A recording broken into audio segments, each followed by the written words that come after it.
é muito difícil gravar. Então eu inicio assim. Bom dia, amanheceu. E a gente está aqui fazendo uma nova etapa dessa jornada, que é a Marina e Marina, minha marca, meu espaço criativo. E é isso. Muito obrigada. Bom dia. Para quem não me conhece, eu sou Marina Stujinski. Eu trabalho com moda profissionalmente desde 2001. E eu tenho uma longa jornada no mundo da moda.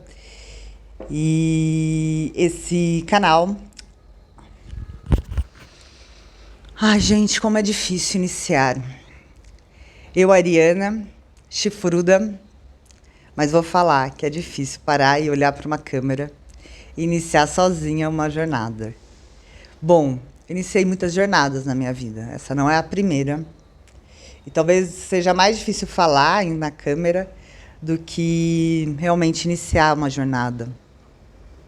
Ou é difícil iniciar, ou é difícil finalizar uma etapa e iniciar uma coisa nova. Então, eu estou iniciando esse canal porque eu estou finalizando uma etapa da minha vida muito bem feita, com muitas vitórias e com muitas derrotas, mas iniciando uma nova jornada, que é esse canal da Marina e Marina aqui no YouTube. E obrigada a todos que estão assistindo esse vídeo inaugural. Eu sou a Marina Stujinski, sou estilista de formação, desenhista têxtil, tintureira e muitas outras coisas. Na verdade, eu sou muitas outras coisas do que isso, né? Isso é como eu estou no momento. E dentro dessa jornada, eu também fui várias coisas. Bom, é muito difícil iniciar, a gente nem sabe o que fala, como fala, e tem muitas coisas para falar. Então eu resolvi fazer esse vídeo inaugural hoje, dia 18 de maio. Hoje é um dia muito especial, eu escolhi esse dia a dedo, na verdade. Era para ser antes, depois era para ser depois, aí eu falei, não, preciso parar e ver um dia. E aí eu parei, abri um mapa astral aí do ano e vi o dia que ia ser. Falei, é esse dia. Hoje, Júpiter está entrando no coração do Sol, no coração da consciência do rei. E esse dia, na astrologia, né, quando um planeta entra no coração do Sol, a gente chama de casime, é estar sentado no colo da consciência. Quando um planeta começa a entrar perto do Sol, ele começa a perder o seu brilho. E a gente chama, então, o planeta de combusto. Ele está combusto, a gente não consegue mais vê-lo no céu, porque ele está tão perto do Sol que o Sol tampa o seu brilho. Mas quando ele entra a 17 minutos do coração do rei, do coração do Sol, do coração da consciência, a gente chama que esse planeta, ele tem todos os louros, porque está sentado no colo da consciência, no colo do Pai, no colo desse astro luminoso, né, que nos ilumina, que faz o dia, né, que faz ser claro, que faz vir a luz, né, então que faz nascer. Então Júpiter, que é um planeta ligado às questões da arte, às questões da filosofia, às questões da eternidade. Hoje ele está passando no coração do Sol.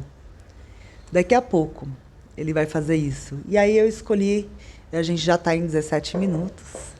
Eu estou gravando, ainda pretendo daqui a pouco esse vídeo no YouTube. Então eu escolhi esse dia. Eu estudo astrologia desde 2010, astrologia clássica, mas eu sou uma pessoa mística por natureza. Eu acho que eu nasci com uma vela na mão. Meu pai foi benzedor e eu também benzo. E desde pequena eu sou encantada pelo universo místico e passei por muitas artes, como o tarô, que eu jogo desde 99, meu primeiro tarô. E aí 2010 astrologia clássica, é claro, desde os anos 90, né? Eu leio horóscopo, tudo, mas foi em 2010 que eu comecei a estudar astrologia clássica. Mapa astral não é o meu forte na astrologia. Eu gosto muito de eletiva, de horária, do que a gente chama de astrologia preditiva, né? E até meu mapa natal eu acabo fazendo com uma certa forma de preditivo. Mas, enfim, isso é um outro aspecto da Marina. A Marina é muitas coisas. Mas esse canal é para falar de arte, é para falar de poder de planta, é para falar sobre a história das plantas, a história da tinturaria, a história da moda, a história dos tecidos, das culturas e da sua interação, né? Do poder da história contada através dos tecidos e da roupa e das plantas e das cores e da arte e dos minerais e de todo esse universo e também da sustentabilidade e de todo esse universo da natureza e como, né, os seres foram se construindo a partir do tecido, a partir dos desenhos, da iconografia, da expressão artística, da expressão do ser, através de cores, através de plantas, de minerais, de recursos naturais, de terroir, né, da planta regional, da cor regional, do rio regional, de todas as peculiaridades que que tem em cada lugar, né, que se faz único, assim como cada ser é único, porque ele e irrepetível, porque ele vem de um lugar, de uma família constituída por uma quantidade de irmãos, de parentes, de agregados, e de histórias e de lugares. Bom, como esse é um vídeo inaugural, eu vou falar um pouco, né, da minha trajetória, para vocês me conhecerem melhor e saber que essa louca tá falando um monte de coisa. Começou um negócio sobre astrologia e já... Eu adoro mística. Eu tenho outro canal que eu pretendo esse ano turbinar ele melhor, que é a Casa do Índigo. E lá eu vou dividir mais textos filosóficos e místicos. A Marina e Marina, para quem já conhece meu trabalho pelo Instagram, já foi minha aluna, eu tenho vários alunos há muitos anos, né? E eu dou oficina, workshop de tingimento natural desde 2015. E então várias pessoas passaram já pelas minhas aulas, vão me assistir, eu espero, né, gente? Então, muito obrigada. Então, é isso. Eu vou começar aqui. Bom, eu sou nascida no interior de São Paulo, em Catanduva, mas aos 8 anos, aos 7 anos para 8, eu mudei para o Paraná, para a fazenda. Naquela época, minha mãe é muito mais... eu sou a última filha, depois de 15 anos da última filha. Então, eu sou a safra nova, nem é a caçula. A caçula é minha irmã, de 15 anos mais velha que eu. Eu sou safra nova, eu vim em outro momento. Meus pais já eram mais velhos. Minha mãe é da minha idade, quando ficou grávida, 44. E eu nasci numa família cheia de irmãos e sobrinhos. Eu tenho sobrinha da mesma idade que eu. E aos 8 anos, eu mudei para o sítio. 7 para 8. Porque minha mãe já tinha ido para o sítio um pouco antes, ela se aposentou e ela e meu pai foram morar na fazenda. E eu fiquei com meus avós em Catanduva, só que eu não queria mais, eu queria minha mãe. Eu era muito apegada à minha mãe, assim, tinha um medo de perda da minha mãe muito grande. E aí eu quis ir embora para o sítio. Então eu fui morar na fazenda, que foi ótimo, né? Era um absurdo eu estar também longe da minha mãe, não fazia sentido. E eu fui morar na fazenda, no Paraná. E assim inicia uma infância. Eu era muito livre em Catanduva, era uma cidade de interior super pequena. Contudo, fazenda é fazenda. E eu fui uma pessoa muito livre. Eu tinha um cavalo, Janeirinho, que eu andava para todos os lugares com o Janeirinho. O Janeirinho era um pangaré velho, tadinho. Ele era muito fofo, cavalo branco. E ele era muito safado também, assim. Ele... Para ir para os lugares, ele quase não saía do lugar, assim, tinha que ficar, vamos. Aí, na volta, eu, assim, para montar no cavalo, eu já tinha que conferir os arreios todos. Porque ele, na volta, ele corria. Se os arreios estivessem frouxos, eu ia tomar um tombo, porque ele ia me derrubar, porque ele vinha num galope que ninguém vencia o Janeirinho. Muitas corridas de volta que eu fiz com a minha prima, com a minha sobrinha, com o meu sobrinho. E eles em outros cavalos, eu sempre no janeirinho. E eu sempre vencia, porque o janeirinho era punk na volta. Bom, então eu tive um contato muito grande com plantas, desde então eu fui para a roça. Era uma fazenda, era porque não é mais de café. Esse café vem desde os anos 50, né? Uma fazenda que era do meu avô, dos anos 50. E então ele tinha as colônias, né? Ele plantava café. E era uma colônia lá italiana, dos parentes dele. E ele e os parentes e muita gente. A fazenda chegou até ter escolinha, que eu lembro até hoje da minha infância, a minha vontade de estudar na escolinha, porque quando eu era bem pequena, uns 3, 4 anos, ainda existia a escolinha na fazenda. Então eu ficava olhando a escolinha pela janela, assim, eu queria muito estudar naquela escolinha. E aí, então eu mudei para a fazenda. Já não tinha mais escolinha na fazenda nesse momento. Eu já estava num outro momento, né, da fazenda, em outro período. Minha mãe estava, né, tinha assumido lá a direção, então ela estava com outros planos, outras ideias, enfim. Mas eu fui uma criança muito livre. E com o povo da roça, eu aprendi muito sobre plantas, sobre pescaria, sobre comer peixinho vivo, sobre nadar em cachoeira, matar cobra, andar de bota. Bom, eu passava o dia inteiro tacando pedra em caixa de marimbondo para chupar mel de marimbondo, subindo em árvore, chupando manga, comendo goiaba. Descia e subia esse pasto o dia inteiro. Então, eu tive essa infância. Depois, eu saí de casa para estudar. Eu estudei em colégio estadual.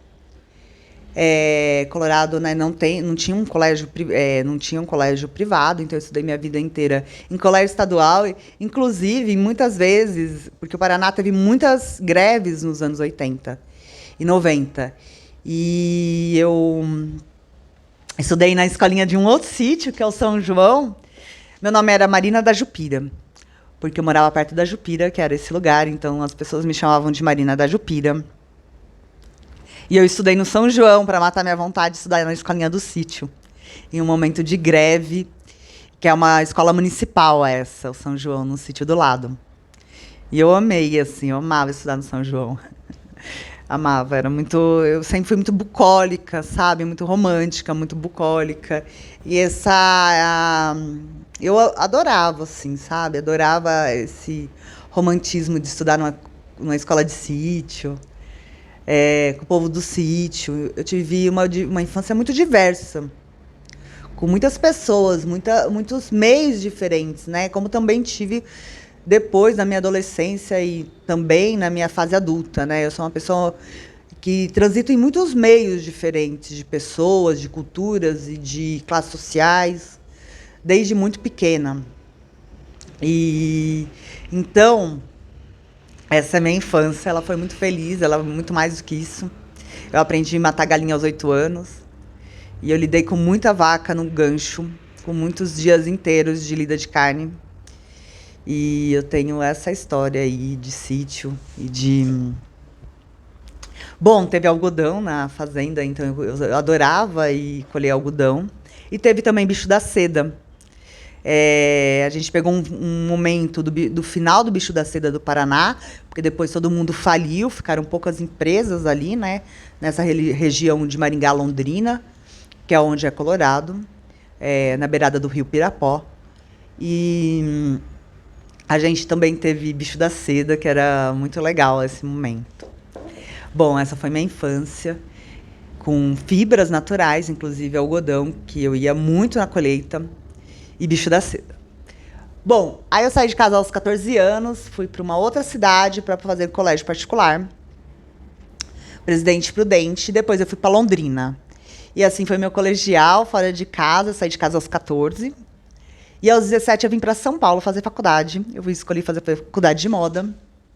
Eu fiz Santa Marcelina. E foi anos muito doidos, né? Porque eu tinha 17 anos, eu vim para São Paulo. E eu fazia malabares de fogo em rave. Eu amava rave. E eu fazia malabares com fogo em rave. Fazia cadena. Eu amava fazer cadena. E foi também meus primeiros contatos aí com tarô, que eu vim para São Paulo. Eu comprei meu primeiro tarô aqui, em 99. E eu andava com as roupas flores. Eu era super da rave. Bom, nessa coisa toda, por fim, eu não consegui terminar a faculdade no tempo normal. Apesar de eu ter feito um trabalho de graduação maravilhoso, que no meu ano foi a sexta melhor nota da banca da Santa Marcelina. E era muito legal, era um trabalho de moagem. Mas eu não terminei a faculdade porque eu quis ir trabalhar. Então, eu saí para trabalhar em 2001, comecei a trabalhar na indústria da moda. E meu primeiro trabalho foi na Mulher do Padre. E eu já cheguei lá arrasando, fazendo roupas de mulagem. Naquela época, né, mulagem, assim, era uma marca de streetwear que vendia roupa para rave, assim, né? Era muito diferente, né? A mulagem era para usar para fazer drapeado de vestido de noiva, né? A mulagem é construir a roupa no corpo. E aí eu entrei na Mulher do Padre aos 21 anos com essa proposta de fazer roupa streetwear, né, de mulagem. E foi muito legal, porque eu já iniciei fazendo um desfile. Aí, no segundo desfile, a gente comprou roupas de brechó, que a gente desmanchou todas as roupas de brechó. E um dia eu trago imagens. E refez em mulagem essas peças, com roupa de brechó e com tecido de despejo, assim, né? Dessas lojas de retalhos. Mas uma grande quantidade de roupa de brechó. E foi muito legal, eu trabalhei um período de um ano, talvez, na Mulher do Padre, e eu saí de lá.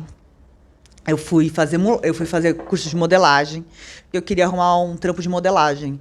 Eu adorava modelagem, e eu escolhi mulagem porque qual que era a história minha com a mulagem, né? Que foi um processo que eu desenvolvi na faculdade. Eu não desenhava muito bem. E eu sentia que o desenho me prendia à minha criatividade. Eu ficava muito presa à referência. Para eu conseguir passar para o bidimensional, eu sempre ficava muito presa a uma referência existente. E eu não queria essa referência existente. Eu queria criar algo meu. Algo que eu falasse, olha, eu tirei da minha cabeça. E aí, a mulagem foi essa ferramenta de expressão que eu encontrei naquele momento para expressar algo que eu não sabia o que era. Algo que vem da intuição. Algo que vem do sentimento, que vem do coração. Então, a mulagem foi uma ferramenta muito importante. Então, quando eu saí da Mulher do Padre, eu queria fazer modelagem, porque eu tinha feito modelagem na faculdade, tudo, só que, né, era pequeno, queria trabalhar com modelagem, fiz uns cursos. Contudo, eu arrumei um trabalho no Bom Retiro, naquela época. Então, eu comecei a trabalhar no Bom Retiro, e logo eu saí, eu fui trabalhar no André Lima. E no André eu fiz também algumas molagens lá para desfile, mas eu era assistente de estilo e cuidava principalmente de prova de roupa. Ficha técnica, prova de roupa. Então eu fazia N prova de roupa, fazia ficha técnica, cuidava dos acervos de renda, cuidava essas coisas de assistente de estilo e fazia pouca molagem, mas ainda fazia algumas coisas. Daí, saí do André, e aí eu voltei, fiz mais um trampo no Bom Retiro, mais uns freelas. Aí a Iodice me chamou para trabalhar no jeans. E eu fui... eu tenho uma história. Quando eu estava na Mulher do Padre, a primeira peça masculina que eu fiz foi uma calça. Foi uma calça de mulagem toda pregueada. Inteira pregueada. E ela tinha prega, era super... Eu lembro até hoje que eu pus o tecidão assim no chão. Aí eu fiz... Essas pregas eram todas irregulares. Aí eu fui lá, peguei um molde que existia, pus em cima, cortei, depois pus no corpo, ajustei, fiz um negócio no joelho. Era uma calça lá, toda da molagem de prega. E eram umas pregas transversais, assim, era muito louca. E a Iodice copiou a calça para um desfile. Eu fiquei muito puta da vida, porque, afinal, ela tinha copiado o negócio. E aí passou um tempo e eu fui trabalhar na Iodice. E eu fui fazer jeans. E aí eu sempre achei isso muito louco, né? Porque, enfim. É muita cara de pau da Iodice copiar a calça da Mulher do Padre pro desfile, mas foi isso que aconteceu. Cópia é muito natural, né? Natural não, é totalmente horrível copiar, eu odeio. Contudo, as pessoas acham que é normal, então as pessoas copiam, porque elas não têm criatividade, por fim, né? E é isso também um pouco da minha vontade, né? De quem faz meus cursos sabem que eu incentivo muito a criação e a criatividade, tenho vários métodos do aluno ali exercer, tirar para fora esse pensamento criativo dele, né? De pôr para fora, sem muita referência, mas no repente, assim, para as coisas acontecerem. E eu pretendo ainda fazer muito mais cursos de criatividade, porque isso eu venho estudando aí bastante, de como estimular a criatividade nas pessoas e em mim, pela minha própria história, pela minha própria construção, né? De até hoje como foi. Bom, e aí eu entrei para trabalhar na Iodice no jeans, eu nunca tinha trabalhado no jeans. Era um mundo todo totalmente novo. E eu nem queria trabalhar no jeans, porque eu nem gostava de jeans. Eu queria trabalhar na mulagem, no fashion, desfile, né? Mas aí a vaga era para jeans, eu fui contratada para trabalhar no jeans, então eu fui trabalhar no jeans. E aí, os primeiros 3 meses, assim, foi uma grande surpresa, que eu tinha que aprender um universo totalmente diferente. Lavanderia, linha, toda a maquinária, as técnicas de jeans são totalmente técnicas, né? Você põe a máquina, você põe todas as coisas que isso existe que para costurar. Diferente do fashion, que você fala, nem coloca o pesponto, a modelista que vai falar, enfim, só se é um pesponto decorativo. O jeans, não. O jeans você tem que falar onde se é fechadeira, se é interlock, se é pespontadeiras, se a bitola é 0,8, é 1,5, é 1,2, é 0,4, é 1, enfim.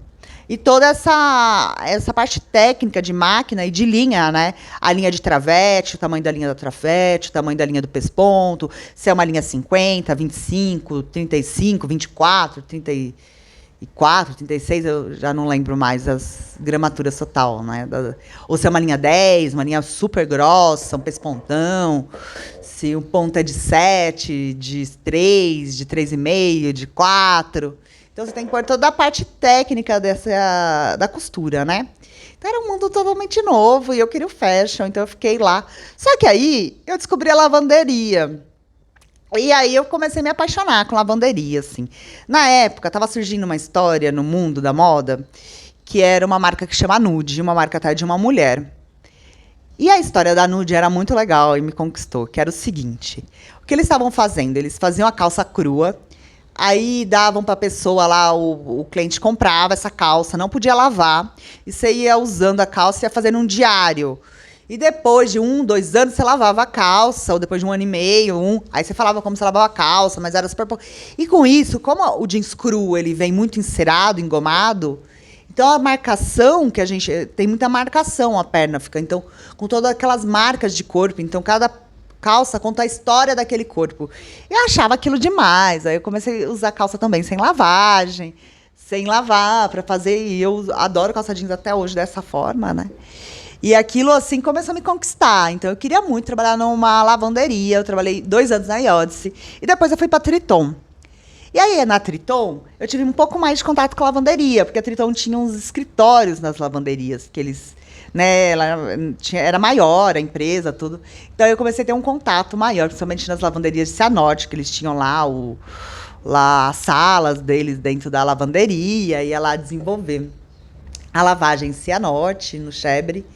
Enfim, só que aí eu saí da Triton, eu fui para uma outra marca que estava iniciando, que é a Orange Count, que era uma marca no Brás, de masculina, e era muito legal, né? Eu fiz eu estava começando, eu fiz uma coleção muito legal lá, tá? Mas eu saí, foi bem rápido. E aí eu fui trabalhar na Escalon, que é uma marca do Paraná, de Maringá, que tinha lavanderia própria. E aí começa a minha jornada na lavanderia. E eu trabalhei 7 anos em lavanderia industrial. Eu era estilista também, mas eu tive a oportunidade de trabalhar numa lavanderia industrial com várias máquinas, com ozônio, com laser. E assim, um momento era muitas poucas pessoas que tinham laser, assim, era 2008. E aí eu fui trabalhar nessa marca. Então eu fazia desenho de laser, eu acompanhava o laser, eu fazia toda a parte de lixo, eu inventava todas as receitas. Aí eu comecei a usar a enzima neutra, a enzima ácida, enzima não sei o quê, estonagem, bioestonagem, redutor. E aí eu trabalhava com várias empresas químicas, tinha várias criações, fazia várias coisas lá. Foram 7 anos. E aí, quando eu saí, em 2014, esse foi um momento muito louco da minha vida. Porque, como eu falei para vocês, eu tinha deixado algumas matérias para trás na faculdade, eu queria ter um diploma. Que aí eu não tinha um diploma, apesar de eu ser a melhor nota da Santa Marcelina. Mas eu não tinha um diploma. E aí eu queria fazer mestrado, enfim, queria fazer alguma coisa. Então eu voltei para a faculdade e terminei a faculdade, fiz as matérias, tinha aumentado o currículo, saído matéria, entrado novas, aí eu tinha que fazer tudo de novo, né? Um monte de coisa nova. Mas foi incrível, foram 2 anos de Santa Marcelina, o que foi muito interessante. Fazia muito tempo que eu estava fora né, da universidade, também fazia muita... Estava em outro momento, né? Eu tinha saído aos 21 anos da faculdade, trabalhado, e eu vivia, era uma cabeça empresarial, assim, sabe? Muito lógica, muito racional, muito de ficha técnica, muito de construção, de escolha de tecido, muito técnico, uma cabeça muito técnica. Então, voltar para a faculdade também trouxe mais criatividade, né? Porque nesse processo a gente vai perdendo criatividade, porque o dia a dia, pensa, às vezes é uma coleção, Triton e Odyssey, fazia masculino e feminino. Então, era uma coleção de 150 peças, masculina e feminina, que fazia a cada 4 meses, 3, 4 meses. Então, era muita densidade de trabalho. Mesmo na Escalon, que era uma marca que era só feminino, que era 70, 80 peças por coleção, 90, 120, cada 4 meses. Então, a gente vira técnico, a gente passa a ser técnico, né? A exercer menos a criatividade. Por mais que eu exercia muito a criatividade na lavanderia, e eu exercia, porque a lavanderia para mim era a moagem, porque eu chegava lá sem referência, sem nada, e eu ia no instinto, lá na intuição, pegando um laser, pegando uma enzima, isso, ia montando a minha receita, e era lá que eu tirava, né, minha criatividade, lá que eu exercia melhor minha criatividade, esse poder criativo instintivo, visceral, intuitivo, que não passa pela razão, que ele só vem e a gente vai fazendo e vai compondo no repente, na intuição, na musicalidade, no ritmo. Que isso tem muito pouco, né, gente? Porque as coisas são muito técnicas e muito rápidas. Então, voltar para a faculdade me trouxe um frescor, assim, pessoas jovens, né? Eu era 10 anos mais velha do que aquelas pessoas que estavam ali. Então, foi muito interessante essa volta. E aí, então, eu saí da Escalon, me formei, e com o intuito de fazer mestrado, eu acabei não fazendo até agora, mas, enfim, quem sabe uma hora. E aí, nesse meio tempo da faculdade, nesse momento, eu fazia 7 anos, trabalhava com jeans, eu comecei a querer índigo. Aí uma hora, eu quero índigo. E aí começa, então, minha jornada no tingimento natural. Em 2013, fiz um trabalho para a faculdade de índigo. E aí começou a nascer minha história com shibori. Porque eu era apaixonada né, por vários jeans japoneses, né? Enfim, tiragens limitadas, jeans premium. E aí eu comecei a pesquisar. Eu queria índigo. Queria líndigo. Então, quando eu saí dessa empresa que eu trabalhava em Maringá, eu já saí com a ideia de começar a criar índigo, né? Só que nesse momento, no Brasil e no mundo, não só no Brasil, ainda não tinha, era o início dessa nova juventude aí, desse novo momento do tingimento natural. Era bem poucas pessoas que praticavam tingimento natural no Brasil e no mundo. Então, a gente tinha poucas referências, a gente tinha poucas opções de escolhas. Então, nesse primeiro momento, eu comecei a comprar índigo dos Estados Unidos, que depois eu vim saber que era um índigo sintético. Mas, ainda até hoje, existe muito índigo sintético, viu, gente? A maioria, muito índigo que está aí no mercado é sintético mesmo. Então, tem que tomar super cuidado se você quer comprar natural mesmo, comprar de fornecedor que você sabe que faz a extração. Você vai acabar comprando sintético se você comprar aí pelo mercado, Alibaba, etc. Xing Lings, Índia, enfim. E mesmo dos Estados Unidos, da Europa. tem muita falsificação. O índigo, ele principalmente, ele sempre foi, né? Poucas pessoas que... Um minutinho, deixa eu me arrumar aqui. Poucas pessoas que fazem a extração, né? Eu vou contar um pouco dessa história aí quando a gente entrar em história do índigo. Hoje é um vídeo de introdução. Então tem muito índigo falsificado, né? Bom, mas aí em 2015 eu arrumei meu primeiro índigo. E aí eu tenho uma história que eu até conto no livro, que eu escrevi um capítulo para o Fashion Revolution. E no capítulo do livro do Fashion Revolution, Revolução da Moda, eu conto essa história. Que eu já conhecia o índigo de criança, sabe? Eu lembrava dele dos pastos. Então, quando eu comecei a pesquisar índigo, que eu queria a planta, então eu falei com um, falei com outro, que eu queria essa planta, tentei comprar dos Estados Unidos. A mina dos Estados Unidos me boicotou, mandou umas sementes que nunca germinaram, do índigo japonês.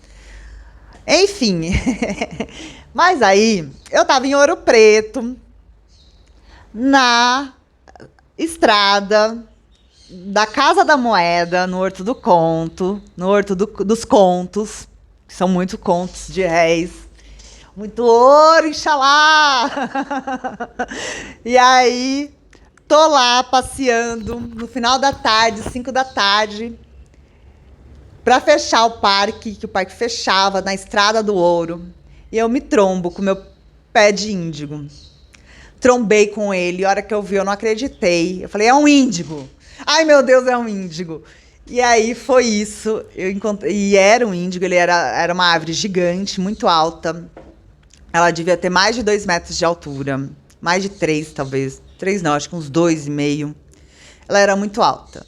E ela estava completa. Era uma árvore que tinha folhas, que tinha vagens verdes, vagens secas, que tinha flores. Ela era uma árvore completa. E foi aí que eu peguei minhas primeiras sementes. Eu lembro até hoje minha emoção.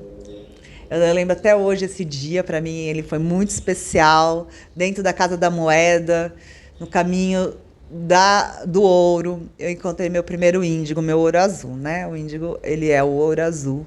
E a gente vai chegar nessas mitologias todas aí daqui para frente. Porque ele é o ouro. E salve o índigo. E aí eu arrumei minha primeira planta e comecei a plantar no Paraná essa planta. Levei lá para casa da minha mãe, comecei a plantar. Aí quando essa planta começou a crescer, um dia tô lá, e aí um sitiante ali do lado foi visitar minha mãe, né? Galera, tudo. Aí eu vou usar, Marina, eu não acredito, você tá plantando mato. Tá plantando mato, tá plantando anil. Aí era verdade. Todo mundo conhecia, era anil das lavadeiras. É mato. E aí eu fui no fundo do quintal. Aí meu irmão olhou e falou assim: de fato, tem lá no pé de laranja, tem vários desses. Só você subir lá, você vai ver. Que tinha umas laranjais no meio de um pasto lá. E aí eu subi no laranjal e um monte de índigo de lá. O índigo de lá. Eles são diferentes, são subespécies. Os dois são Indigoferas fruticosa, mas são 2 subespécies diferentes. Bom, e aí começa a minha jornada de colher esses índigos que eu via desde criança. Eu conto isso bastante no livro do Fashion Revolution, toda essa questão de infância, né, com os índigos, de lembrar disso das minhas pesquisas, falar. Eu sempre soube que eles estavam comigo desde sempre. E aí eu comecei a colher. Nessa época eu tive uma ajuda muito importante, que foi a ajuda da Aninha. A Aninha era sem terra, uma sem terra. Sem terra, que ela tinha a casa dela num assentamento bem perto da casa da minha mãe. Então a Aninha, que era sem terra, ela saiu do assentamento, enfim, uma grande outra história. Mas ela me ajudou muito nos meus primeiros anos com índigo, porque ela ia mapeando as áreas que tinha índigo lá, e quando eu ia para Colorado, eu fazia essa colheita de índigo selvagem, que nasce no mato sem ser semeado. E até as pessoas de lá, dos sítios, que eu ia falar: Marina, olha aqui, tem o joá, não é o joá daqueles que escovam o dente, é uma... da família do tomate, esqueci o nome. Mata cavalo, derruba cavalo, enfim, umas bolinhas. Tem esses, né, que é uma praga.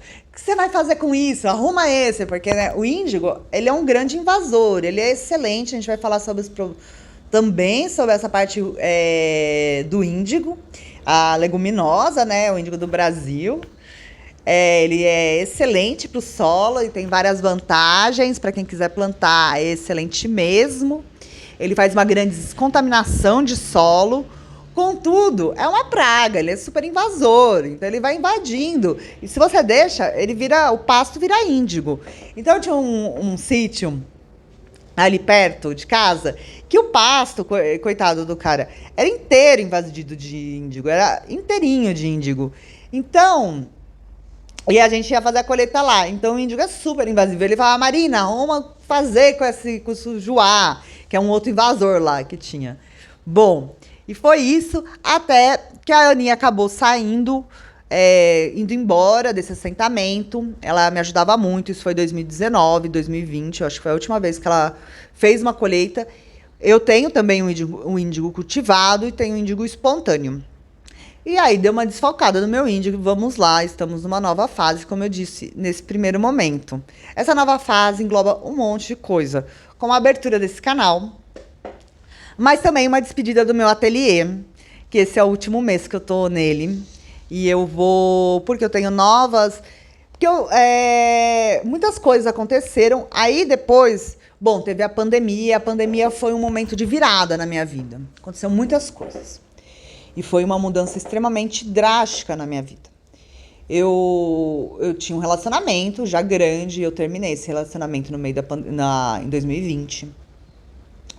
E eu tive uma mudança, eu tive uma história espiritual muito forte em 2020. Então, que eu ponho o nome como gnose, mas outras pessoas chamam isso de emergência espiritual. Os dois, mais ou menos, são sinônimos. Eu primeiro o universo me trouxe a gnose, como né? Porque eu fui buscar o que eu tinha passado, o que eu passei durante vários anos. Não foi uma noite, nada, foi um processo de 3, 4 anos. Né? Foi bem longo, eu ainda tenho, eu ainda estou num processo não tão uma emergência espiritual como foi 2020, 2021 e 2022. Contudo, ainda, né, nunca se perde. Uma porta que se abre é um tipo de porta que nunca se fecha. Abrir uma vez, nunca mais ela vai fechar. Bom, e aí em 2020 eu passei por esse processo muito intenso, espiritual, e eu retomei, fui procurar, né, o que tinha acontecido. Então, nisso, eu fui estudar alquimia e filosofia e mística. Então, nesse período de 2020 até agora, 2024, eu voltei a estudar um pouquinho, tarô super voltei também, tarô super voltei. A astrologia dei lá uma voltada, porque eu tinha deixado um pouquinho de lado. Filosofia foi um mundo que me abriu, eu só fiquei de pé porque eu conheci a Lucelena Galvão, e ela foi muito importante para eu continuar de pé, senão eu não ia conseguir continuar de pé. Então, isso fez muitas mudanças na minha vida, né? Muda muitas coisas. Eu conheci a filosofia, eu conheci várias linhagens místicas. Eu comecei a praticar mais a alquimia, estudar alquimia, pesquisar sobre alquimia e tingimento, pesquisar muito mitologia.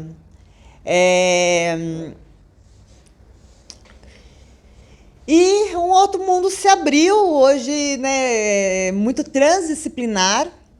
Então, eu comecei a receber muita informação sobre o tingimento e a mística, a importância do tingimento e do tecido na construção de diversas místicas no mundo, né?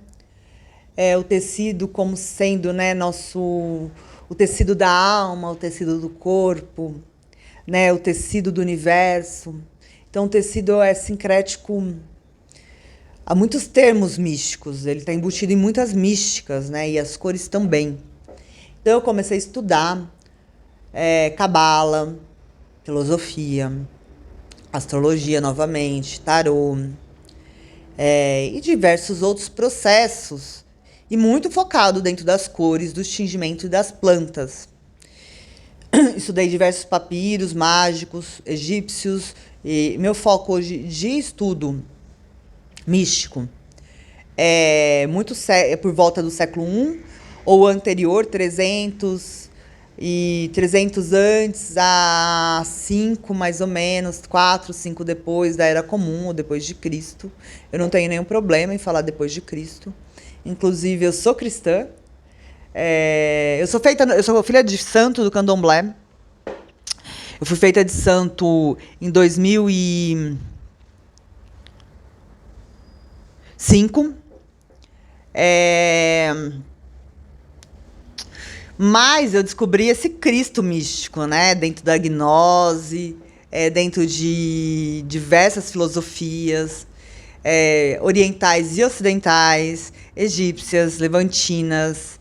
E então eu tenho também essa base cristã, que é muito diferente do que esses cristãos que a gente costuma ver, viu, gente? É outra história, é outra coisa.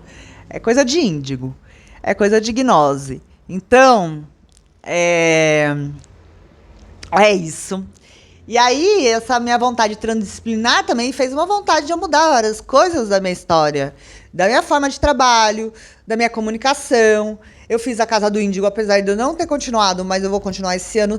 E aí eu senti necessidade de deixar o ateliê. Falei que eu quero deixar o ateliê nesse espaço, vou voltar para minha casa, porque eu fiquei muito tempo, né? Esse tempo todo do tingimento natural, eu fui muito especialista, assim.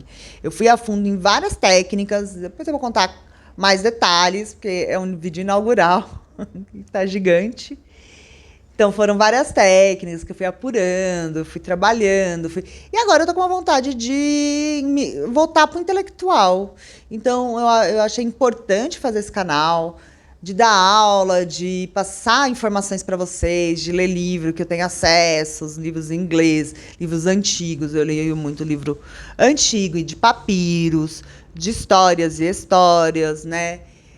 A Marina e Marina vai ser um canal focado na matéria, né? Na moda, no tecido, na cultura, nas cores, na história de todas essas coisas, de cores, de arte, de pigmentos, de tinturaria, de tecido, de mitologia dentro do tecido, de um monte de coisa. Mas a Casa do Índigo vai ser um canal focado mais em textos místicos filosóficos. Aí, para quem gostar, também um pouco tintureiro, porque essa é a minha pesquisa. Da importância da tinturaria na construção filosófica do Ocidente e do Oriente, mas é uma pesquisa, a pesquisa que eu faço eu não estou vinculada a nenhuma universidade, eu estou vinculada ao meu propósito de vida mesmo, assim, sabe? De estudar, de conhecer e também de transmitir aí os meus saberes. Obrigada para quem ficou até o final. Podem deixar as perguntas. Espero que em breve a gente volta aqui com um vídeo mais focado em algum assunto, que eu estou bolando qual que vai ser o vídeo inaugural. Mas a gente já tem qual que vai inaugurar aí esse sal. E a gente vai falar um pouco de alquimia também. A gente vai falar, vocês sabem, gente. Não vou contar isso, que está no fim. Talvez várias pessoas não chegaram até aqui. Vou deixar esse spoiler de alquimia, que vocês não fazem noção. Tintureiras, para outro vídeo. Então, um beijo. Obrigada. Esse é um painel que chama O Beijo, inclusive, a Barraca do Beijo. E um dia eu falo sobre o coração. Sobre por que o coração tem, né, quando a gente estiliza o coração, ele tem esse formato. Às vezes as pessoas não percebem isso, acham que é besta essa estilização do coração, né? Por que se estiliza o coração dessa forma? Se não é nem perto a forma do coração natural, né? Qual é a relação dos desenhos, né, e da forma real? Porque se estiliza o coração dessa forma, se é tão diferente do coração real. Mas existe sim um porquê. E ele é muito lindo. E ele faz parte da mística de diversos povos. O coração é o centro místico e filosófico de muita coisa. Então, mas esse canal vai ser voltado mais à matéria. Quem quiser saber mais de mística, vai até a Casa do Índigo. Lá é pura mística. A gente tem muitas coisas novas para trazer aqui, vários projetos. E é isso, gente. Muito obrigada. Estou vestindo uma blusa que eu costurei especialmente. Eu sou costureira também, além de modelagem, molagem, etc. Eu faço costura, eu também costuro. Faço modelagem zero eixo, kimonos, etc. Esse é um zero eixo, ó. Mas esse tecido é bem antigo. Esse tecido eu fiz em 2018 para 2019. E ele é bem diferente. Essa técnica é a técnica de chita, um tecido de chita. A gente vai falar mais de chita, mais sobre essa técnica, sobre a importância da chita para a história mundial. Então tá, gente, a chita é muito importante. Só ficam com essa, ó. Uma cássia eu faço a chita. Muitas acácias eu faço cetim. Um beijo. Obrigada.